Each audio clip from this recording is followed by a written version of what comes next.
My life would be easier without you, she said while I was washing dishes. I didn't argue. I just grabbed my keys and the black envelope I'd hidden 18 months ago. By the time she tried to leave for yoga 20 minutes later, everything she thought was hers had vanished. My name is Graham Collier. I'm 42 years old, and until 3 months ago, I was married to a woman who forgot I existed long before she remembered to tell me. We have 2 kids. Ruby, 15, sharp as a tack and twice as stubborn. Leon, 13, quieter but watches everything. They're the only reason I stayed as long as I did. Well, them and the fact that I'm the kind of fool who thought persistence could substitute for being wanted. I worked in cold storage distribution. Not glamorous, but steady. I managed logistics for a regional warehouse network, the kind of operation that keeps grocery stores stocked and restaurants running. Temperature control, route optimization, compliance paperwork. It was methodical work, and I was good at it. Natalie used a joke that I treated our marriage like a refrigerated shipment, always monitoring, always adjusting. She stopped joking about it around year 10. By year 14, she stopped talking about it all. The morning it ended started ordinary enough. Tuesday, October 5th. I was rinsing out my coffee mug when she walked into the kitchen, already dressed for her yoga class, phone in one hand, car keys in the other. She didn't look at me. You forgot to take the trash out again, Natalie said. I glanced at the bin. It wasn't full. I'll get it tonight, I replied. That's what you said yesterday. Then I'll do it now. Don't bother. Her tone was flat, final. You'll just forget again. I set the mug down carefully. The water was still running. I turned it off and faced her. Something in her posture told me this wasn't about the trash. It never was. What's this really about? I asked quietly. She looked at me then. Really looked at me for the first time in weeks. And what I saw in her eyes wasn't anger. It was indifference. My life would be easier without you, she said. Not shouted. Not whispered. Just stated, like she was reading off a grocery list. I stood there for a moment, letting the words settle. 16 years. 2 kids. A mortgage. Thousands of small compromises and late-night conversations and shared histories. All of it reduced to one sentence delivered with less emotion than she'd used to order coffee. I didn't argue. Didn't ask her to take it back. I just nodded once, grabbed my keys and wallet from the hall table, and walked out the front door. It was 7:43 in the morning. I didn't slam the door. Didn't look back through the window. I got in my truck, started the engine, and pulled out of the driveway while she stood in the kitchen, probably already scrolling through her phone. What she didn't know, what she couldn't have known, is that I'd been preparing for this moment for 18 months. I drove to the parking lot by Miller's Creek, about 15 minutes from the house. It's one of those spots locals know but tourists never find, tucked behind an old textile mill that shut down in the 90s. I parked facing the water and pulled out my phone. Not the iPhone Natalie knew about. The burner I'd been carrying for the past year, prepaid, registered under a business name that didn't exist anymore. I opened the app I'd built myself. Simple interface, clean design. One button. I'd labeled it Reset. My finger hovered over it for maybe 3 seconds. Then I pressed it. The script I'd written 18 months ago began executing. It was elegant, really. Years of managing cold storage logistics had taught me one crucial skill: how to shut down a system completely while leaving no room for manual override. Temperature controls, access codes, backup generators. In my world, fail-safes weren't suggestions. They were gospel. I'd applied that same philosophy to my exit. The first thing the script did was change every password on every account tied to our home network. Router, smart thermostat, security cameras, garage door opener, even the smart locks I'd installed last Christmas. Natalie had thought they were a gift. They were. Just not for her. Second, it rerouted the banking alerts. Our joint checking account, the one she thought we still shared, had been quietly converted to a different status 6 months ago. I was primary. She was authorized user. Past tense, as of 8:03 this morning. Third, it triggered a series of automated emails to our insurance company, our mortgage lender, and 3 different utility providers. Each one contained a formal notice of separation, dated and notarized. I'd signed them 14 months ago during a business trip to Pittsburgh that wasn't really a business trip. My lawyer, a guy named Dennis Pruitt, had everything. Recorded conversations. Financial statements showing where money had really been going. Screenshots of texts Natalie thought she deleted. I hadn't been spying. I'd been documenting. I sat there by the creek, watching the water move, and checked my watch. 8:14. She'd be trying to leave for yoga right about now. My phone buzzed. The iPhone. Her name lit up the screen. I let it ring. It buzzed again. Then again. By the fourth call, I turned it off completely. The burner stayed on. I opened my email and saw the first automated confirmation. Insurance policy restructured. Single holder. Effective immediately. Then another. Bank access updated. New credentials required. Then another. Mortgage account. Primary contact information changed. Each notification felt like a door closing. Not slamming. Just clicking shut. One after another. Quiet and final. I thought about Ruby and Leon. They were at school by now. Ruby had early band practice. Leon had math tutoring. Neither of them knew what their mother had said to me this morning. Neither of them knew what I'd been planning for a year and a half. But they would. Soon enough, they would. I started the truck and pulled out of the parking lot. I had a meeting at 9:30 with a man named Victor Chun, no relation to anyone we knew, who ran a small cold storage facility 2 towns over.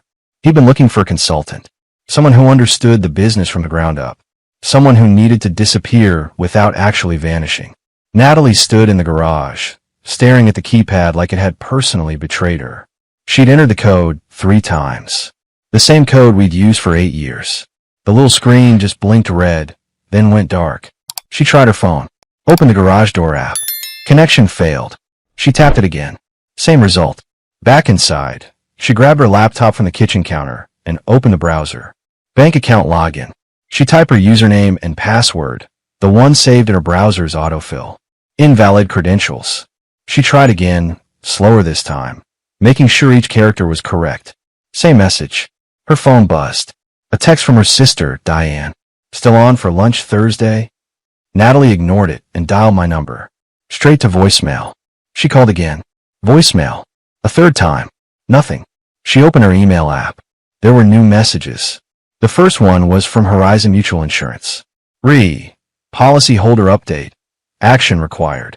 She opened it. The words didn't make sense at first. Restructuring. Primary holder change. Marital separation documentation. Effective immediately. Her hand started shaking. The next email was from First National Bank. Joint account status modified. Then another from the mortgage company. Primary contact information updated. She sat down at the kitchen table, phone clutched in both hands. The thermostat on the wall blinked. Then the temperature jumped from 72 to 85. She walked over to adjust it. The screen was locked. Administrator access required. She tried the code. Denied. Her breathing got faster. She went to the front door and checked the smart lock. Same thing. Locked out her own system. The Wi-Fi network on her phone showed connected, but nothing would load. She checked the network name. It had changed. Instead of Call Your Home, it now read SAN 8847 SecureNet. She didn't recognize it. By 9:30, she called me 17 times. She'd texted 12 messages, starting with confusion and escalating to anger. What is going on? This is insane. You can't just lock me out of everything. I'm calling my lawyer. I didn't respond to any of them.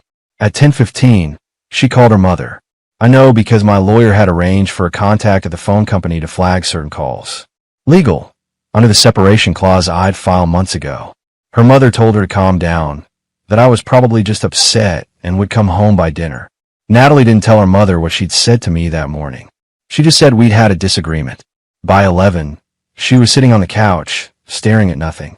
The house felt different. The air felt different. It was the same furniture, the same walls, but something fundamental had shifted. She finally understood. This wasn't a fight. This wasn't me throwing a tantrum or trying to teach her a lesson. This was an ending. And I'd written it months before she ever said those words. Ruby came home first, around 3:40. She dropped her backpack by the door and headed straight for the kitchen, pulling out her phone to check messages. Natalie was still at the table, laptop open, surrounded by paper she'd printed out from the few accounts she could still access. Mom. Ruby's voice had that teenage mix of concern and annoyance. Why are you just sitting there? Natalie looked up. Her eyes were red. Have you heard from your father? Ruby frowned. No. What? He left this morning. He won't answer his phone. Left? Like left. I don't know, Natalie said quietly. Maybe. Ruby's expression shifted. Not to sadness. To something harder. What did you say to him? The question landed like a slap. What? What did you say to him? Ruby repeated, slower. Dad doesn't just leave. So what did you do? Ruby, that's not fair. You think I haven't noticed? Ruby's voice rose. You think I don't see how you talk to him? Like he's invisible. Natalie stood up. This is between your father and me. No, it's not. Ruby pulled out her phone. Because I just got an email from him. Natalie's face went pale. What? Ruby opened it, read silently for a moment, then looked up. He says he's okay. He says he loves us. And he says to check a shared folder he created. What folder? Ruby tapped her screen a few times, then her eyes widened. She turned the phone around. It showed a Google Drive folder labeled for Ruby and Leon. Inside were documents, bank statements, text message screenshots, meeting receipts, calendar entries, all dated, all organized, all meticulously labeled. Ruby scrolled through them, her face getting harder with each swipe. Then she looked at her mother. You've been meeting someone. Natalie's voice cracked. It's not what you think. There are hotel receipts here, Mom. 3 different hotels. All in the last 6 months. Ruby's hands were shaking. Dad knew. He's known this whole time. The front door opened. Leon walked in, earbuds in, oblivious. He pulled them out when he saw their faces. What's going on? Ruby handed him her phone without a word. Leon read, scrolled, read more. His jaw tightened. He looked at Natalie. Is this real? Natalie reached for him. Leon, let me explain. He stepped back. Did you cheat on Dad? It's complicated. That's not an answer, he said quietly. The way he said it, calm and cold, reminded Natalie exactly of me. Did you cheat on him? She couldn't answer. The silence did it for her. Leon handed the phone back to Ruby. I'm going to my room. Leon, wait. He didn't wait. He walked upstairs, and a moment later, his door closed. Not a slam. Just a click. Final. Ruby stared at her mother. You told him his life would be easier without you, didn't you? Natalie blinked. How did you? Because that's what you always say when you're done with something. Ruby's voice broke slightly. You said it about Grandma. About your job. About the dog we had to give away. She picked up her backpack. I'm going to Jenna's house. Ruby, please. I don't want to be here right now. Ruby walked to the door, then stopped. You know what the worst part is? Dad never said a bad word about you. Not one. He just left. And I don't blame him. The door closed behind her. Natalie stood alone in the kitchen, surrounded by the pieces of a life she'd dismantled without realizing she was holding the hammer. I spent that first night in a motel off Route 40. The kind of place that rents by the week and doesn't ask questions if you pay cash. The room smelled like old carpet and industrial cleaner, but it had a bed, a bathroom, and most importantly, no memories. I sat at the small desk and opened my laptop. 18 months of planning had brought me here, but planning and executing are 2 different animals. I pulled up the spreadsheet I'd been maintaining since the day I realized my marriage was already over. I just hadn't filed the paperwork yet. Phase 1, complete. Accounts separated, access revoked, documentation triggered. Phase 2 was already in motion. I'd signed a consulting contract with Victor Chun 3 weeks ago. He ran a mid-sized cold storage operation that needed someone who understood the distribution side of the business. 6-month contract, option to extend. It wasn't much, but it was enough to rent a place and start over. My phone, the burner, buzzed. Text from Dennis Pruitt, my lawyer. Received calls from her attorney. Declined representation. Forwarded your documentation packet. They're scrambling. I typed back. Kids. Emails delivered as scheduled. No legal issues with disclosure. Everything you sent them was factual and documented. I set the phone down and stared at the wall. Ruby and Leon. They'd seen the evidence by now. Bank statements showing cash withdrawals I never made. Text messages between Natalie and someone named Derek Sutherland, a guy she'd met through her yoga studio. Hotel receipts from nights she'd claimed to be at her sister's house. I hadn't wanted them to find out this way. Hell, I hadn't wanted them to find out at all. But Natalie had made that choice for me when she decided our marriage was negotiable and honesty was optional. My phone buzzed again. Ruby, Dad, where are you? I stared at the message. Then I typed, I'm safe. I'm okay. I'm sorry you had to see those documents. 3 dots appeared, disappeared, appeared again. Are they real? Yes. A longer pause. I'm so sorry, Dad. My throat tightened. Not your fault, sweetheart. None of this is your fault. Can I see you? Soon. I promise. I just need a few days to get settled. Mom's a mess. I know. I don't want to be here. I close my eyes. Is Leon okay? He won't talk to her. He's in his room. Tell him I love him. Tell him I'll call tomorrow. Okay. Love you, Dad. Love you too. I set the phone down and sat there in silence. The heater kicked on, rattling slightly. Outside, a truck rumbled past on the highway. I'd burned down my old life in a single morning. But I wasn't rebuilding out of anger. I was rebuilding out of necessity, because staying would have killed me slowly, and leaving was the only way to remember what it felt like to breathe. Tomorrow, I'd start looking for an apartment. Something small, clean, functional. Somewhere Ruby and Leon could visit without feeling like they were walking into a crime scene. Tonight, I just sat in that motel room and let myself feel the weight of what I'd done. It was heavy, but it wasn't wrong. Natalie sat in the law office of Brian Kendrick, an attorney her sister had recommended. He was younger than she'd expected, maybe early 40s, with the kind of polished confidence that came from winning more cases than he'd lost. He'd been reviewing documents for 20 minutes. Every so often, he'd make a note or flip back to a previous page. Natalie watched his face for any sign of hope. She didn't find any. Finally, he looked up. Mrs. Collier, I'm going to be direct with you. This is one of the most thoroughly documented separations I've ever seen. What does that mean? It means your husband has been preparing for this for well over a year. Maybe longer. He tapped the stack of papers. These separation agreements are dated, notarized, and filed with the state. The financial restructuring was done legally and with proper documentation. The insurance modifications followed protocol. Even the smart home system changes fall under property rights because he's the one who purchased and installed them. Natalie's voice was quiet, so I have no recourse. I didn't say that, but I need you to understand what we're up against. He opened a folder. Your husband documented everything. He has recordings of arguments, screenshots of text messages, financial records showing discrepancies in spending, and most damaging, he has evidence of an extramarital affair. Her face went pale. How much evidence? Enough that if this goes to court, a judge will side with him on almost every major issue. He paused. Did you meet Derek Sutherland at hotels on multiple occasions? She couldn't speak. She just nodded. Kendrick sighed. Then we need to focus on damage control, not winning.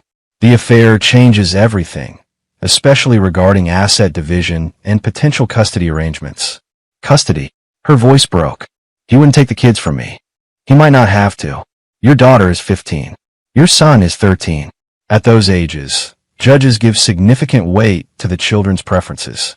He looked at her carefully. Have you spoken with them since this started? They won't talk to me. Ruby's staying with a friend. Leon barely leaves his room. That's going to be a problem. Kendrick closed the folder.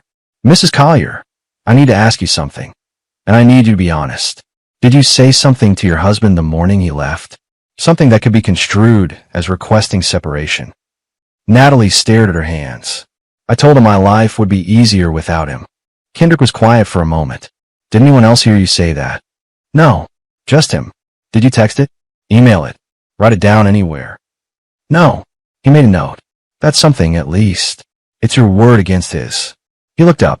But given everything else he's documented, I wouldn't count on that helping much. So what do? First, stop trying to contact him directly. All communication goes through me and his attorney from now on. Second, document everything.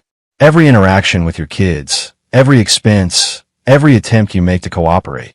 Third, end things with Derek Sutherland immediately. No contact, no texts, nothing. It's already over. Good. Keep it that way. He stood. I'll file a response to his separation notice and request a mediation session. But Mrs. Collier, I need you to prepare yourself for the reality that you're not going to get what you want here. The best we can hope for is minimizing the damage. Natalie left the office feeling like she'd been hollowed out. She sat in her car in the parking lot and stared through the windshield at nothing. 16 years. 2 kids. A house she'd helped decorate. A life she'd thought was stable. And she destroyed it with one sentence. 3 weeks after I left, I met Ruby and Leon at a diner halfway between my new apartment and the house. It was a Sunday morning, the kind of quiet gray day that makes everything feel suspended in time. I got there early and took a booth by the window. Ruby arrived first, Leon trailing behind her. They both looked tired. Ruby hugged me hard, didn't let go for a long moment. Leon's hug was stiffer, but he held on just as tight. We ordered breakfast. Pancakes for Ruby, eggs and bacon for Leon, coffee for me. Nobody talked about the elephant in the room until the food arrived. Mom wants us to tell you to come home, Ruby said, cutting her pancakes into precise squares. What do you want? I asked. She looked up. I want to know if you're really okay. I am, I said. Better than I've been in years. Leon spoke quietly. She cries a lot. I know that's hard for you to see. It's not hard, he said, still looking at his plate. It's just, I don't feel bad for her anymore. He finally met my eyes. Is that wrong? No, I said carefully. It's honest. Ruby set her fork down. Dad, I graduate in 2 years. After that, I'm going to college somewhere far away. But Leon stuck there for 5 more years. She glanced at her brother. We've been talking. Leon nodded. I want to live with you. The words hit me harder than I expected. Leon, I mean it, he said. I can't be in that house anymore. She keeps trying to explain things, but she just makes it worse. And I don't trust her. Have you told her this? She won't listen. Ruby's voice was flat. She thinks if she just apologizes enough times, everything goes back to normal. Nothing's going back to normal, Leon said. And I don't want it to. I looked at both of them. My kids. Caught in the middle of something they didn't create and couldn't fix. If this is what you want, I'll talk to my lawyer. But it's going to get messy. Your mom's not going to just agree to this. I don't care, Leon said. I can't be there anymore.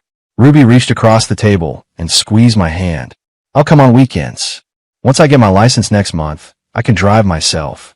Your mother's not going to make this easy. She never does, Ruby said quietly. We finished breakfast and I drove them back. Neither of them wanted me to drop them at the house, so I let them out at the corner. Ruby hugged me again before getting out. Leon paused at the door. Dad. Yeah, buddy. Thanks for not staying.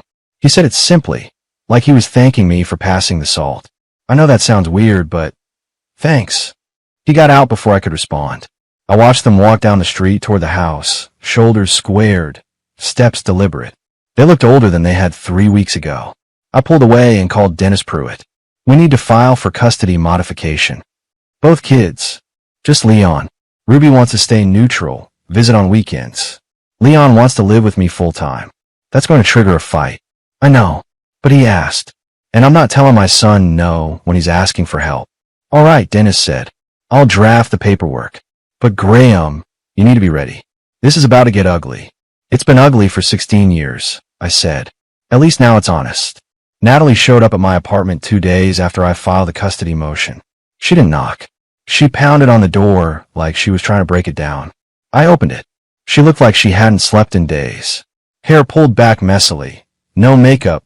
Sweatshirt I recognized from 5 years ago. You're trying to take my son from me, she said. Not a question. An accusation. Leon asked to live here. I replied calmly. I'm honoring his request. He's 13. He doesn't know what he wants. He knows he doesn't want to live with someone who lied to him for over a year. Her face twisted. You poisoned him against me. I showed him the truth. That's not poison, Natalie. That's clarity. I kept my voice level. You want to be angry at someone? Look in the mirror. I made a mistake. You made a choice. I corrected. Multiple choices. Over months. And now you're dealing with consequences. Graham, please. Her voice broke. Don't do this. I'll end things with Derek. I'll go to counseling. Whatever you want. I don't want anything from you anymore. That's the point. What about the kids? They need both parents. They'll have both parents. Leon will just live here. Ruby can visit whenever she wants. You'll have custody time, supervised at first given everything that's happened. Supervised. Her voice went shrill. You think I'm dangerous? I think you're unstable right now. And until you prove otherwise, I'm not taking chances with my kids. She stepped forward. They're my kids too. Then you should have thought about that before you decided to throw away our family. I didn't move. You want to fight this in court? Fine. We'll fight. I've got documentation going back 18 months. Financial records, text messages, witness statements. Your own lawyer told you how this plays out. I won't let you take him. You don't get a vote. My voice hardened. Leon's 13. In this state, judges give significant weight to a teenager's preference in custody cases. He'll tell the judge he wants to live with me. The judge will ask why, and Leon will tell him about the affair, about the lies, about how you treated me in front of him for years. You're coaching him. I don't have to coach him. He was there, Natalie. He saw everything. Kids aren't blind. I stepped back. You created this situation. You want an easier life without me. Well, you got it. But you don't get to keep everything else too. She was crying now, mascara running down her face. I love my kids. I know you do. But love isn't enough when you've destroyed their ability to trust you. Graham, please. I'm begging you. You should have begged before you met Derek at the Riverside Inn. I started to close the door. My lawyer will be in touch about the custody hearing. Wait. I stopped. Can I at least see Leon? Talk to him. That's up to him. You want to reach out? Go ahead. But he's not obligated to respond. I paused. And Natalie? Stop showing up here. Next time, I'm calling the police. I closed the door. She stood there for a moment. I could hear her ragged breathing. Then footsteps, getting quieter. I leaned against the door and let out a breath I didn't know I was holding. My phone buzzed. Text from Ruby. Mom just called me screaming about custody. Is Leon really moving in with you? If that's what he wants, yes. Good. He needs to get out of there. I set the phone down and walked to the window. Outside, the city moved at its normal pace. People went to work, running errands, living their lives. My life had imploded, but the world kept turning. And for the first time in 16 years, I was okay with that. The custody hearing took place on a Tuesday morning in late November. The courtroom was smaller than I'd expected, fluorescent lights buzzing overhead. The judge's bench elevated like a fortress. Natalie sat at the opposite table with Brian Kendrick. She dressed carefully, business suit, minimal makeup, hair pulled back. She looked composed, but I could see her hands shaking slightly when she reached for her water glass. Leon sat in the waiting area outside. He'd asked to speak to the judge directly, and Dennis had arranged it. The judge, a woman named Sarah Holbrook, had 20 years on the bench and a reputation for not tolerating games. Kendrick went first, painting a picture of a devoted mother blindsided by a vengeful husband. He called Natalie to the stand. She talked about PDA meetings, soccer practices, homework help. All true, all irrelevant. Dennis cross-examined her. Mrs. Collier, did you engage in an extramarital affair with Derek Sutherland? She hesitated. Yes, but. Yes or no, please. Yes. For how long? About 14 months.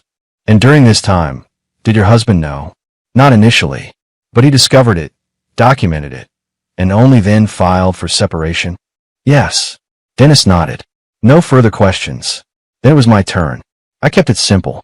Talked about my job, my income, the apartment I'd secured. I explained that I wasn't trying to exclude Natalie from the kids' lives. I just wanted Leon to have stability. He has to live with me, I said. I'm not forcing anything. Judge Holbrook called Leon in. He walked to the witness box, shoulders straight, voice steady. She asked him why he wanted to live with me. Because my dad'd been honest with me, Leon said. My mom hasn't, and I can't trust someone who lies.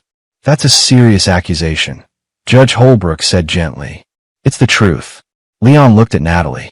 I'm sorry, Mom, but I can't live there anymore. The judge was quiet for a moment, then nodded. Thank you, Leon. You can step down. She took 15 minutes to review the documents. When she came back, her decision was clear. Primary custody of Leon Collier is granted to Graham Collier. Natalie Collier will have supervised visitation every other weekend, with the possibility of modification after 6 months, pending successful completion of family counseling. Natalie's face crumbled. Kendrick put a hand on her arm. Ruby Collier's custody remains joint, with her express preference for weekend visitation with her father respected. Judge Holbrook looked at both of us. This family has been through enough. I expect both parents to prioritize these children's well-being over personal grievances. Understood. We both nodded. Outside the courtroom, Leon hugged me. Can we go home now? Yeah, buddy, I said quietly. We can go home. 11 months later, I stood in the kitchen of a small house I'd purchased on the outskirts of town. 3 bedrooms, a yard big enough for a grill, and a garage where Leon could practice basketball. Nothing fancy, but it was ours. Ruby was setting the table for dinner, home for Thanksgiving break from her first semester at college. Leon was in the living room, homework spread across the coffee table. The normalcy of it still caught me off guard sometimes. My consulting business had grown. Victor Chin's operation had expanded, and I'd taken on a permanent position as his distribution director. Good pay, reasonable hours, and work that mattered. Natalie had completed her counseling. Her supervised visits with Leon had graduated to unsupervised, though he still preferred staying with me. Ruby saw her more often, maintaining a careful distance that worked for both of them. Derek Sutherland was gone from the picture. I'd heard through mutual acquaintances that Natalie had ended things completely. Whether out of guilt or necessity, I didn't know and didn't care. My phone buzzed. Text from Dennis Pruitt. Divorce finalized. Congrats. I set the phone down and looked around. This wasn't the life I'd planned when I got married 16 years ago. It wasn't the future I'd imagined when Ruby was born or when Leon took his first steps. But it was honest. It was mine. And it was enough. Ruby walked over and bumped my shoulder. You okay, Dad? Yeah, I said. I really am. Leon called from the living room. Dad, when's dinner? I'm starving. 10 minutes, I call back. Ruby grinned. Some things never change. Some things shouldn't, I replied. That evening, after dinner, after the dishes were done and the kids had retreated to their rooms, I sat on the back porch with a beer and watched the sun set. The sky turned orange, then purple, then dark. Natalie had said my life would be easier without her. She'd meant it as a weapon. But she'd been right, just not the way she intended. My life wasn't easier because she was gone. It was better because I'd finally stopped waiting for her to change. I'd stopped waiting for permission to want more. I'd stopped accepting less than I deserved. And somewhere in the wreckage of that marriage, I found something I thought I'd lost years ago. Myself.